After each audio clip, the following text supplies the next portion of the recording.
Hey everybody, this is Marti Hampton, and I get the complete joy of talking about something I absolutely love to talk about today, and that is listing real estate.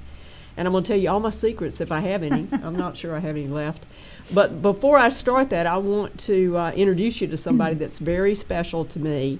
And it's special when you find somebody that can work at your speed, that has your work ethic, that you think is professional and polished, and that you feel totally comfortable sharing your client base with, actually your partners. You do this business more in partnership than in any other position, and that person for me is Desiree White. Oh, Marty, thank you. Big shoes to fill. She's been in real estate before she came with me, and you've been with me for 5 years? Yep, 5 Goodness years. gracious, Yep. time flies when you're having fun. But, you know, it's just really great because we work with a team. I don't know, some of you may do real estate just by yourselves, and that's fine. I think you'll learn something from today as well. But honestly, I have to apologize to Desiree right now. And I'm going to apologize to her because I've got so much to say. She's going to have to jump in and just, Oh, you know. no worries. You know I like to talk. Yeah, well, you need to make me stop. Just hit me or something because I have so much to say about this really, really important subject. And every one of you that's in real estate needs to listen intently. So we're going to talk about winning a listing no matter what market you're in. And we're going to talk about a couple things I'll outline. We're going to talk about finding listings, you know, the find. Where do you find listing? The second one we talk about is a handoff. I'm not even totally sure that you have a handoff. If you're a single agent by yourself, you might not have a handoff. But if you have an assistant or if you work on a team, you're going to need to talk about that. I want to talk about the phone conversation that you have with them. I want to talk about the meeting, the sit-down interview that you have.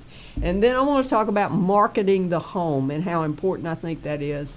And of course, the godmother of Coming Soon Homes is going to talk to you about why you want to use ComingSoonHomes.com. That's right. And then we're going to end it up by telling you some safe things that you can say to a seller right now in this market. So let's just get started.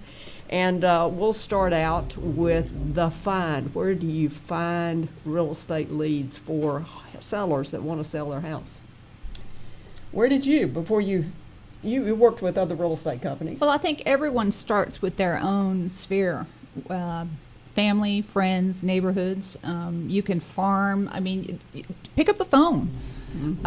I used to stand in line and Target and just say, hey, who do you know that's looking to buy or sell in the next month or so? So it's just talking to people. That's good. Yeah. I might suggest going to more upscale stores. Well, I was just starting back then, Marty.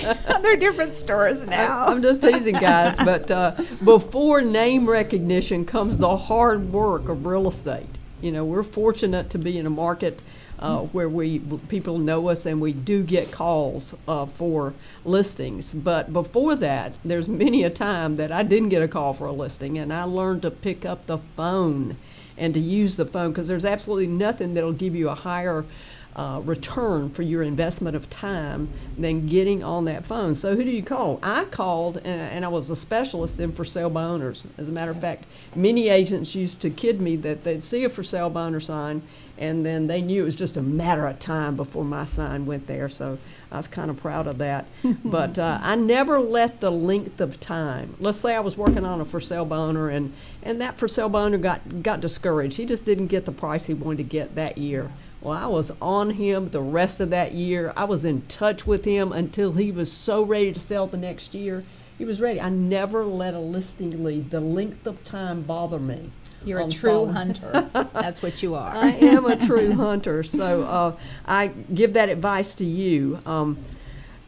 That's just really, really important to know where you're going to find a listing lead. Now, I was a hunter, but I had a little snoop in me. I would check out neighborhoods. I wanted to know what was happening in a neighborhood, and I did my share of door knocking, but most of the time I was really on the phone asking people about their neighborhood. So I looked around empty houses. I looked for signs that people might want to sell. Maybe their home looked a little unkept or distressed. So before name recognition, folks, you have to pick up the phone and make your mountain go, make your career go. So I want to start out by telling you that I had a below average broker once, a long time ago, but he only told me one thing that I really kept all these years, and that was the simplest form of what we do is to sell a house and then tell the world that you sold a house. That's true. Brag about it. So today we have a team, fortunately, that has an ISA that makes calls. I'd like to say that our agents make calls, but they don't make as many calls as they should. And there's no agent that makes as many calls as they should. Not as many calls as you. Mm-mm. Well, there's a difference between, having the household if you're head of the household and you have to make that income, you know what it takes to do that, and so you do that. But I want to say to you that selling a home and then telling the world you sold that home is a really good idea. Work every sale that you sell to its highest benefit. And then I would also say that many times agents answer the phone and maybe somebody's called on a listing and they forgot to ask them that all-important question of, do you have a home to sell before you can buy a house? Right. Good question. I read recently that I think it's 30%, it may be higher than that, of the people that call you to buy a house actually have a home to sell. So always, always, always ask that question.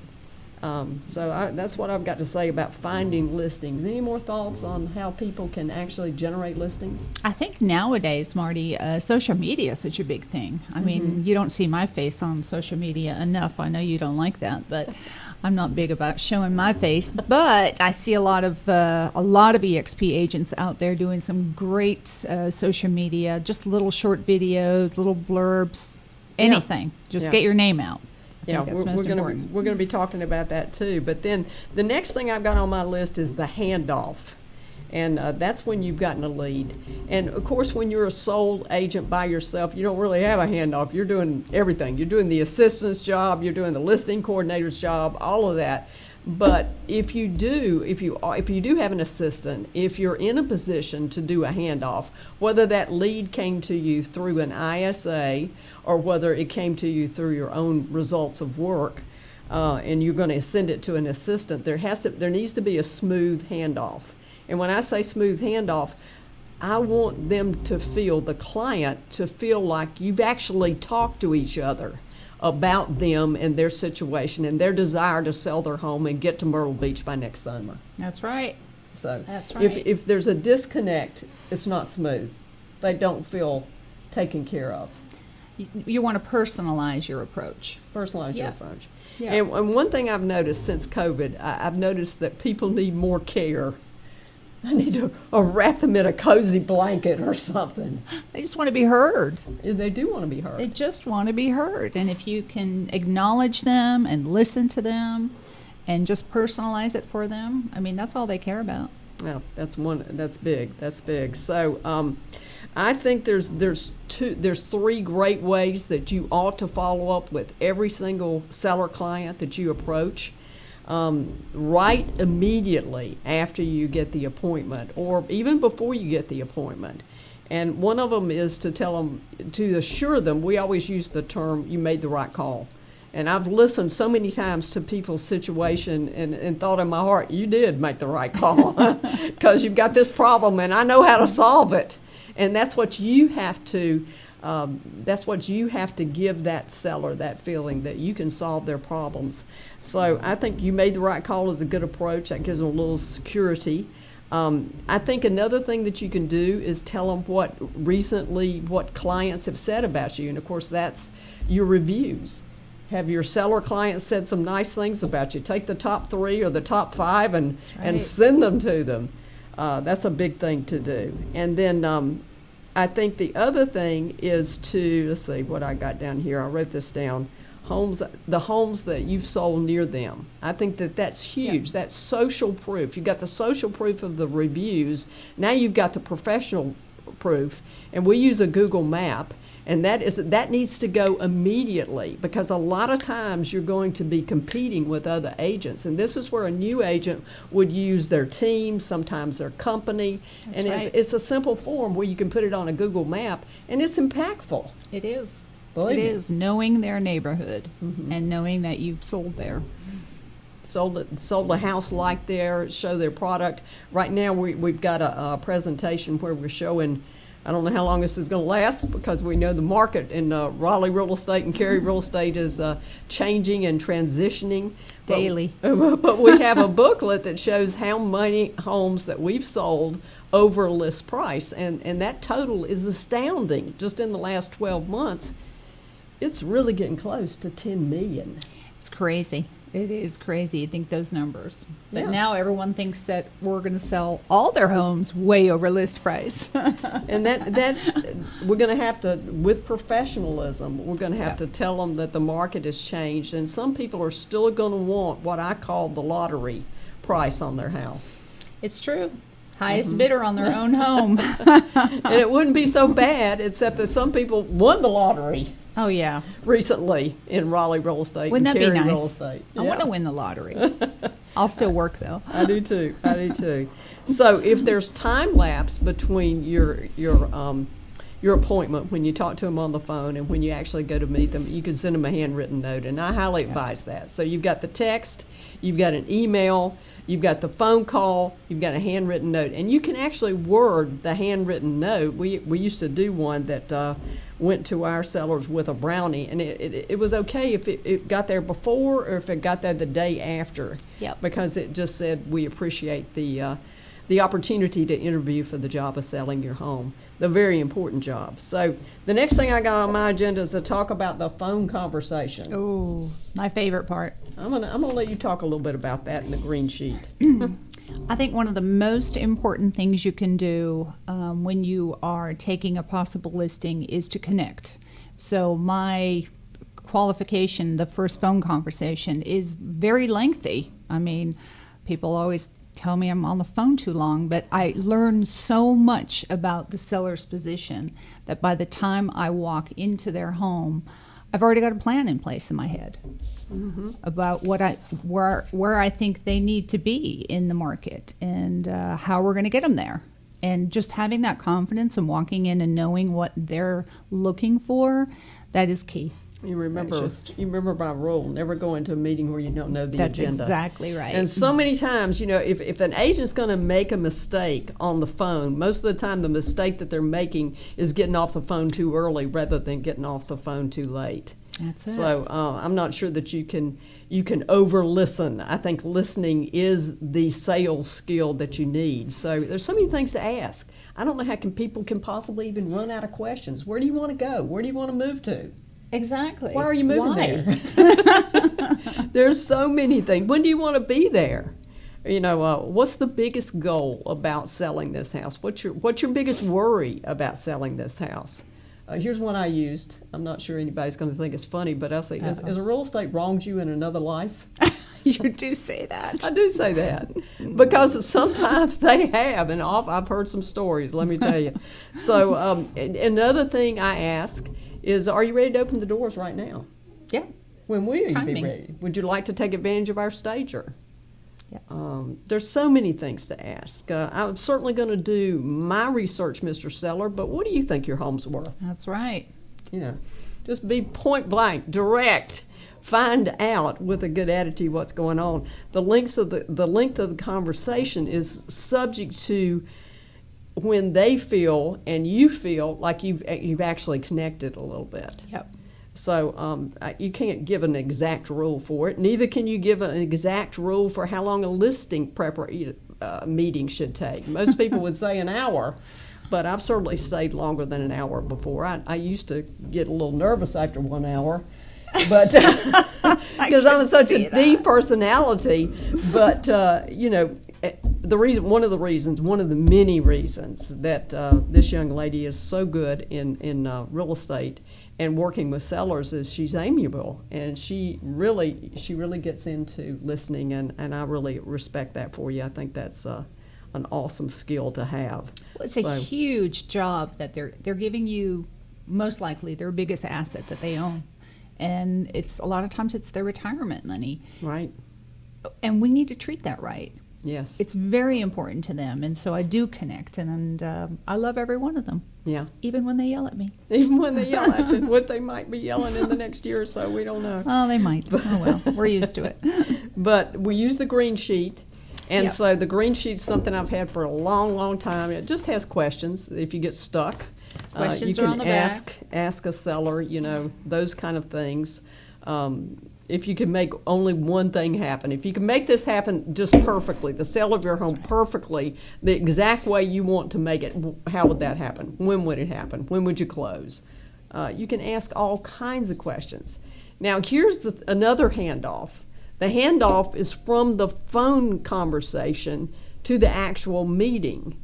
And you remember, you've warmed them up. You've emailed them. You've texted them. You've sent them a card. You've had the phone conversation. So now you know. You probably know whether or not you're competing with another company. You should ask that. Mm-hmm. Now, what's your position on, do you like to be first or last? I'm confident enough to want to be first. You know what? I've asked them a lot of times in my history. I said, I know you're going to interview agents, but if I come out to meet with you, if I sit down with you, and you know in your heart that it is a wise business decision to do business with me, would you be willing to do business with me and not go through those other interviews? That's right. I've been that blunt. And if they say no, I'm going for the third position, because I'm going to say, okay, I've got your word now. You're not going to list that house until you hear from me. And that may be a little funny. That may be a little crass for some of you, but that's the way I've done it for a long time. So that meeting, when you're there, what's the goal of that meeting? It's to connect, of course, to build rapport. But one of the biggest things you've got to find out is what is their motivation and their level of motivation. How do you do that? I do that over the phone when I'm So qualifying beforehand. I know exactly why they're moving, where they're moving to see the grandchildren. I even know the grandchildren's names and the dog names and you name it. I've connected on every level over the phone, so I don't have to spend as much time at the house. Good. Although I do spend a lot of time on my listing appointments. I just enjoy people. That's right. But yeah, motivation is key. When do they want to move? I mean, and if they want top dollar, it's going to depend on the market and how quickly we need to get them on the market in a shifting market. So there's a lot of answers that they'll give you over the phone that'll dictate where their marketing plan is going. You know, we're in a digital world, but one thing I've always taught my agents and my partners, I said, get your paperwork signed before you leave. I'm a stickler on that. There's many things I'm a stickler on. Someday I'll tell you about what I'm a stickler on buyer's agents not saying that I hear all the time, but that's for another conversation. But the biggest thing is get your paperwork signed before you leave. Get it fully done. If you can send some of that paperwork before you get there, paperwork is enormous now. I mean, it takes like 30 minutes just to get the paperwork right. Yep. So anything you can do, type it before you get there, anything you can do, mark it, highlight it, anything so you can do fast. And then go through. Have you ever had a seller that wanted to read every single word on a listing press? Yes, we have. So know your paperwork. That's another thing. You need to know what they're signing because they're going to ask you questions about it. And you know, better than that, you know your paperwork and tell them what it says. On this page, this gives me the right to advertise your home and share this listing with every other licensed agent in our state. So you tell them you know that contract, and then if they do want to read it, at least they'll be able to say, hey, they know the contract. And so that's very, very important. Well, let's sign first, and then we can read it. Oh, I think that's a political statement. I'm not sure that's for real estate. We'll stop. We won't even go there. So if you, and here's another thing that's really, really important, is the handoff from there. If you're with a team like us, if you work with a team or you work with an assistant, you be sure and tell them what's going to happen next after you leave the house. Because believe me, they've just signed over their biggest asset to you, and now they're concerned. 2 minutes after you walk out the door, they're counting the money that they're going to have to pay to get their house sold, and they're wondering if you're worth it. Yep. So I promise you, my friend, that you need to take care of them and tell them what's going to be executed next. This is who you're going to meet. You're going to meet with our stager next Wednesday. You know, the photographer is going to be here after we stage the property. We'll set that. And here's our listing coordinator, and she's always available, even when I may be in an appointment. You can reach her. Here's her picture. Here's her telephone number. She's going to do an amazing job for you. I'm going to tell her all about you. And then I say, and Marti's card is in your folder, and you can call her any day, any time of the day.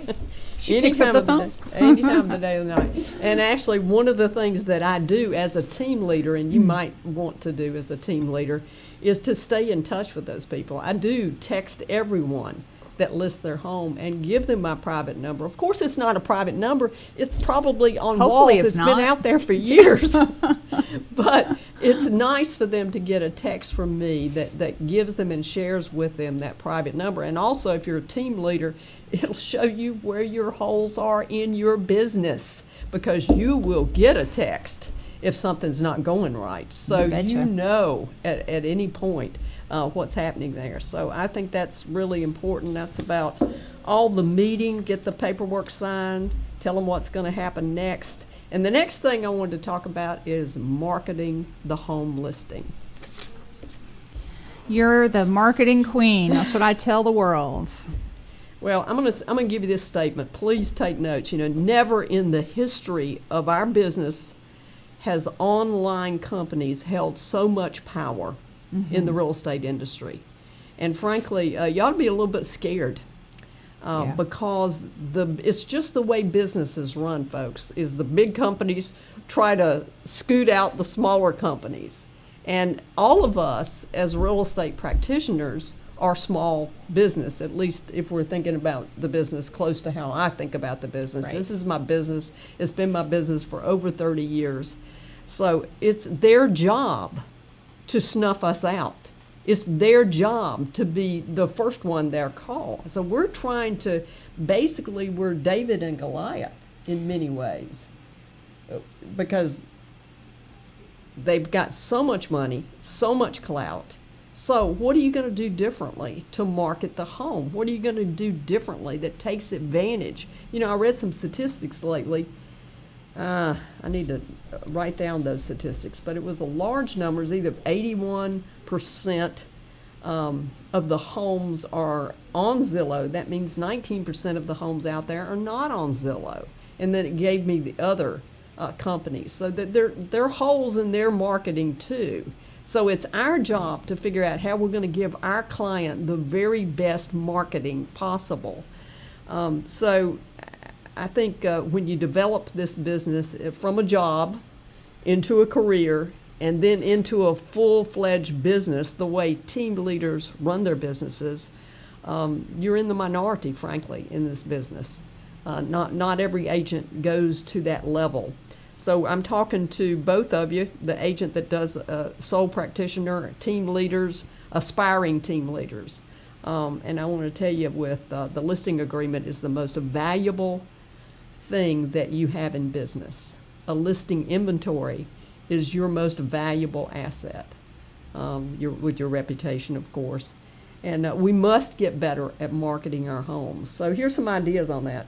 Of course, Stacy, recently I did a deep dive into real estate numbers here in the Triangle about Raleigh real estate and Cary real estate. And Stacy Amistad, who has done the TAR report for 30 years or 20 years or something, called me the godmother of Coming Soon Homes. He did. like That's that. recorded, by the way, and it's so good. If you haven't listened to that recording, you need to. I don't think we've always heard the MLS updates with Stacy, which is like a few seconds blurb on Paragon, but this was deep dive, understanding TAR reports, understanding your market, and that is key. It is. And, you know, one of the biggest compliments he gave me, besides being the godmother of Coming Soon Homes, is he also said that my questions were the best he's ever had. Aww. So that was nice, because I do look at this market very differently. And when you sell 500 homes a year, you look at it differently than somebody that sells 10 or 20. It's just because you're in it every single day, and you can tell when the market is changing at such a pace when you're doing heavy business. So why do I do ComingSoonHomes.com? Why is that such a big deal with me? Well, the first reason I would say is I've walked into very few homes that I was ready to open the doors to buyers that very afternoon. But like you've said, even if it were ready, if you were to put that home in the MLS today and open the doors, what percentage of the market are you actually getting to see the house that day? You're right. It's not taking time to circulate. No. If you use Coming Soon Homes, if you use our website, ComingSoonHomes.com, you have a chance to heat up the crowd, to build momentum, honestly, to hold it back a little bit, Well, to get the word out. Yeah. Really get the word out, get the excitement going. I mean, it's got to go worldwide. We're on the World Wide Web now. I mean, that's where people are looking at our homes. People are on their phones. They're searching for homes, but they're not searching every second of the day. So you need to give it at least a week. I'd go for 2 most of the times of the year. Of course, I know my cycles of the year really well. So, for example, we just recently took a listing from somebody where the seller was disappointed with what had happened to them, and when we looked at what had happened to them, I'd be disappointed too. They put the house on the market on a holiday weekend, a big vacation weekend, without cleaning it, without getting it ready. Yeah. Okay, so that's something to look at. But it's interesting. Human nature is an interesting thing, and we study human nature when we're in the sales business. And one thing I can tell you for sure is you tell somebody they can't see it and they can't have it, and that's the first thing they want. That's exactly right. So it's just that human nature of the new kid on the block, or like I used to say, the 40-year-old guy that traded in his wife of 20 years for his 20-year-old secretary. He wanted a new version. Yeah. Okay. New version of bad joke. Of the old. Bad joke, but I said it anyway. But what's new is interesting. We've got such a culture it's not what's here now. What's here now is history. I remember hearing a Hollywood star's husband talk to her, and she was at the height of her career, and he said they're already looking for somebody to replace you. Yeah. So what's new? We're such a culture that looks for what's new. So that's the reason we do Coming Soon to Homes at such a high level. And my favorite time to do it, my favorite length of time to do it is probably the full 3 to 4 weeks, a minimum of 2 weeks. And honestly, the few times that I deviate from that, I've been disappointed. I think a week to 10 days is probably the shortest time. Sometimes I will do that if I think we're right at the peak of the market. And, of course, I study those numbers, so I know those numbers. So that's the reason I do that. And then the next thing I would say that we do during Coming Soon Home is a grand open house. Oh, yeah. And Desiree's had some great open houses. I love doing open houses. There's nothing better than having true buyers come through a home. Those are the ones that really want to buy a house. They're ready to buy a house. They may not be ready today, but they're out there. They're shopping. That's right. So why would you not? I'd rather be at an open house than make phone calls behind a desk all day. That's right. Well, yeah, and you got people coming to you instead of having to call them. So there's just nothing that equals that first impression. There's nothing that equals a grand entrance to the market. And if you do a magnificent open house, it's impressive. If it's done well, it's impressive. I remember stories about actually in different markets, different type of markets over the years. There was a subdivision in a kind of a rural area that wasn't well traveled, this, that, and the other, and yet the agents came out and they put up their balloons and they really worked hard to do an exceptional open house every single weekend. And that was noticed, and they got additional business by doing it extremely well. That's exactly and what right. stops us from doing things extremely well, and instead we get agents that want to come to an open house 15 minutes late, We get calls where somebody might say, well, there was an open house here, but the house But sold. the door's locked. The door's locked. There's nobody here. That's unprofessional. I never want that to happen in our team. No. Or anybody's team. And if you're a listing agent only, being at an open house, a lot of neighbors are going to come through. There's your chance to talk to them. That's right. I always do. At least the first hour, I try to do my open houses. That's good. And she does a great job with that. She meets all the neighbors, and then their neighbors call her to list the home. So that's really great. Call those neighbors, invite them to that open house. If you run an ISA model, or if you do your calls yourself, you can do some very great calling around a possible open house that doesn't sound so salesy. It shouldn't make you feel uncomfortable by talking to them. So I'll mention the reason that people don't do this the way they should, frankly, is agent laziness. I'd like to stamp that out. It's true. I want us to do this job to the best of our ability. So the other two things I'll talk about a little bit is postcards. And, of course, postcards are nice in an open house area. But I want to tell you something about postcards. The shotgun approach doesn't affect that much. You should have a list of people and a list of areas that are important to you. Maybe they're neighborhoods that you're trying to farm or something like that. And every time you have an open house, you send to that list of people, not brand new people that will only hear you one time. The information that I'm giving you is very, very valuable, so follow it and it will help you. And the last thing I'll talk about on marketing is what I see changing in videos. And of course, the world has gone to videos like crazy. And videos are really changing, especially in the high-end market. And I've seen some things I think are pretty exciting. They're more like a movie trailer instead of a boring, I'm going to show you the yard, I'm going to show you the kitchen. It's the new videos for homes, especially high-end homes, will be focused on people. And the house will actually be in the background, and the focus of the video will tell a story. Now, I've seen some that are kind of hokey. However, I do think that we're going to go to more of that. And I think that's one of the ways that you can become very competitive is by doing a compelling video in your high-end market homes especially.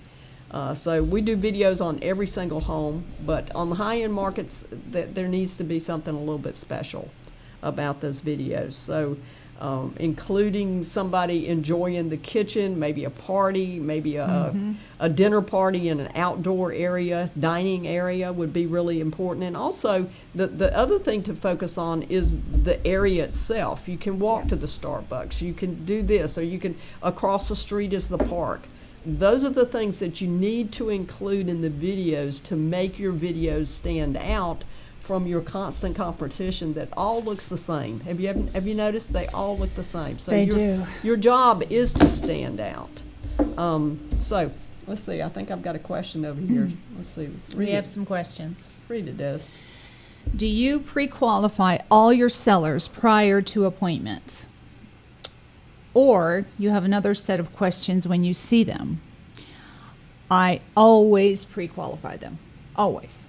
No exception, unless Marty has set the appointment for me and I didn't get a chance to call them and I get there and I go, oh my gosh, what am I walking into?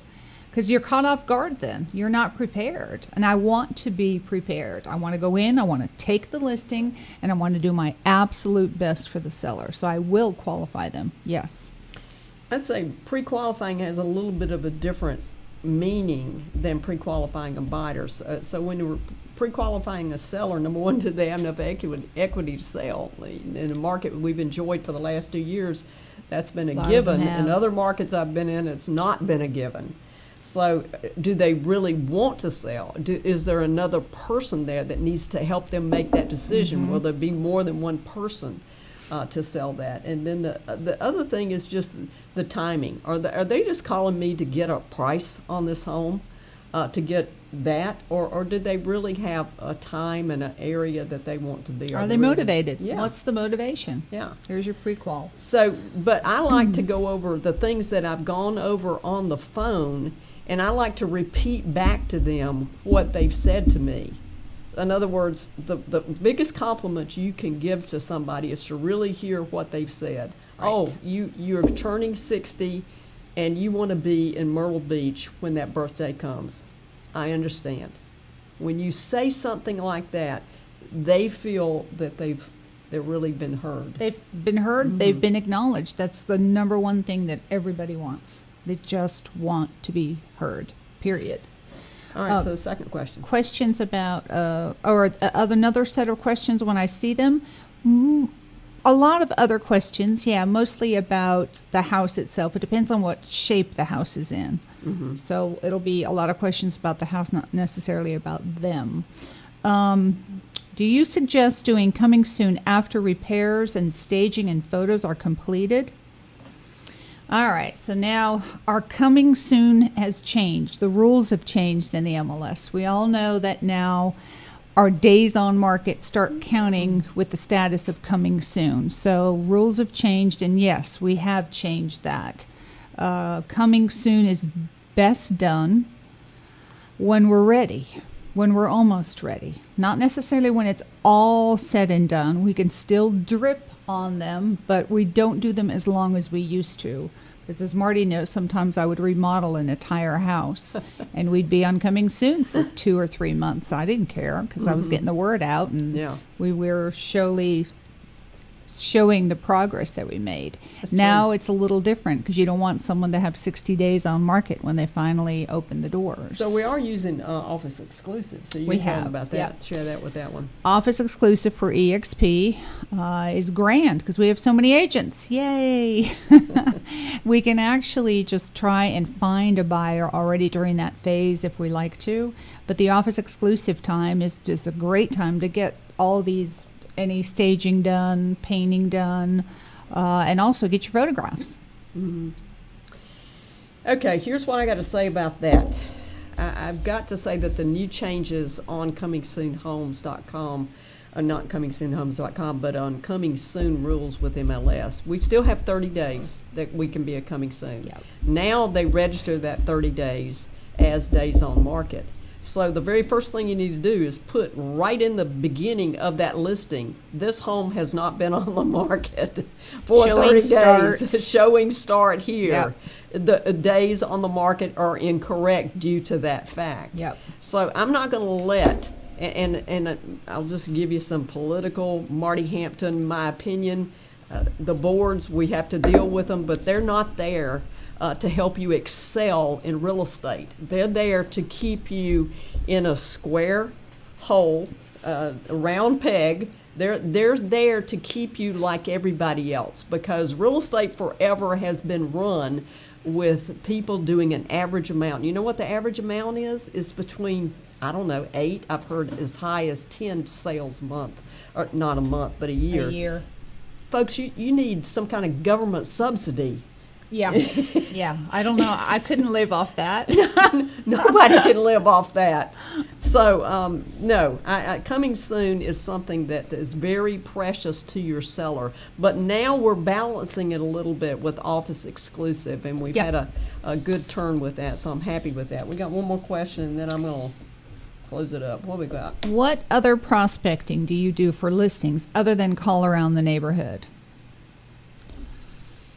Well, as I said, I started out my career doing for sale by owners, so I don't have a problem calling for sale by owners. I don't have a problem calling expireds. When I call for sale by owners, I'd say something really intellectual like, "Hi, I see your house is for sale by owner. Tell me about it." That's right. If they didn't want to tell me about it, I'd say, if you don't sell this house yourself, will there come a time in the future when you consider interview agents for the job of selling your home? It's a straightforward question. They know why you called them in the first place. You don't have to call them and tell them, "I've got a buyer for your house," or this, that, and the other. Even if you do, to me, it sounds like a come on. So the professional thing to do is there a time in the future, if you don't have success selling this house, that you would consider interviewing agents for the job? And if the answer is yes, I want to be first on that list. That's right. I want to be Well, there. I mean, you're adding them to your database then, and database is key. One of my favorite prospecting things to do, and if I'm not in the mood to prospect, I will immediately call my past clients. because they That's love great. you and they're excited that you're calling them, and That's so right. they already lift your spirits, or just call your friends. That's Ask right. them who they know. That's right. And another thing you can do with that prospect is just execute a fantastic open house and meet all the neighbors. Invite all the neighbors.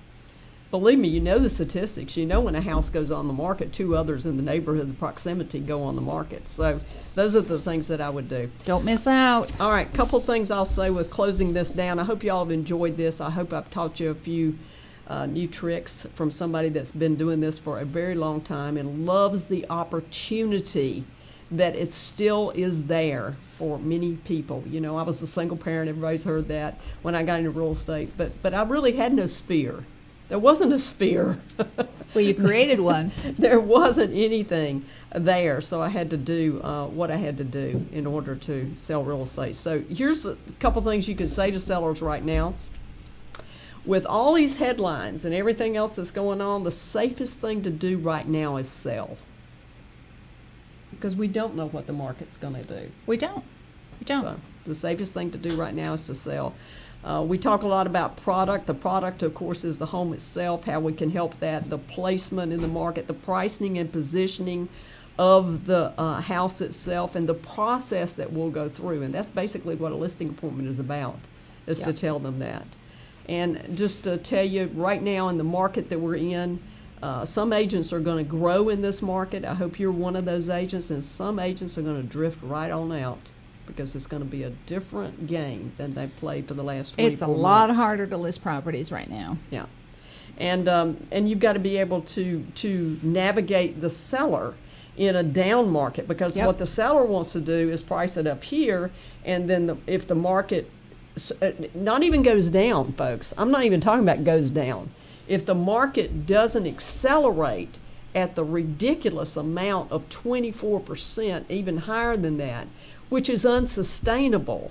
But if the seller is still wanting that 24% gain, they need to get down to what we're really seeing and what we've seen for years and years in real estate, which is somewhere between 3, 5, 6, 7%. Which is normal. Yeah. Just tell them the truth. That's what you need to do. Always tell the truth. Always telling the Period. truth is a great thing to remember. So here's another thing you can say to a seller. Don't risk your home's equity for a discount. You know, people that call their nephew, That's right. their brother, their sister, somebody at church that just got their license. Whew, that's your biggest investment. You know, do a little research. Let's find somebody that's really going to do this business well. Here's another statistic I'll give you. Only 4% of realtors that are out there say that they got into real estate as their first career. I was an agent that got into real estate as my first career. I was surprised when I saw that. I know. Very surprised. Only 4%. So if you're one of those, tout that. And I'm going to close out with this. I believe the biggest challenge that we have with the typical real estate model right now is that it goes to zero at midnight. Yeah. I love listings. I love to have a great inventory, but another challenge is that at some point when we've worked long enough and we've worked hard enough, we go looking for residual income, and that means you got to make a pretty high income to invest in rentals or whatever that residual income. We have a residual income at our business, at our opportunity here with our company and our team. So they just, there's been so much talk since I've been in real estate about selling your book of business. I can't tell you how many people have tried and failed to sell their book of business. So if you're looking for something that's really sustainable on more of a generational aspect of real estate and treating it like a business instead of just something that's a job for you, or maybe even a career, but not a business. A business is taking it to the highest level. So, and I fully believe this. The agents that you work with are going to either raise or lower your game. So you may be perfectly comfortable with the agents you're working with right now, but keep that in mind. They're either going to raise your game or they're going to lower it. Nothing stays the same. There is no level ground. You're either going up or you're going down.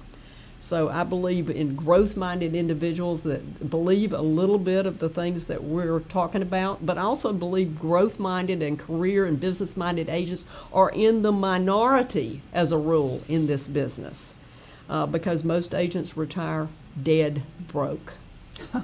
Sad fact. So if anything has resonated with you, if you have a desire to do business with us on our team or as a small team becoming a larger team, we'd love to talk to you. Absolutely. We appreciate you being here today, and we're a little long-winded, so Desiree, close us out. Thank you. Thank you all for listening in, and if you ever have any questions, give us a call.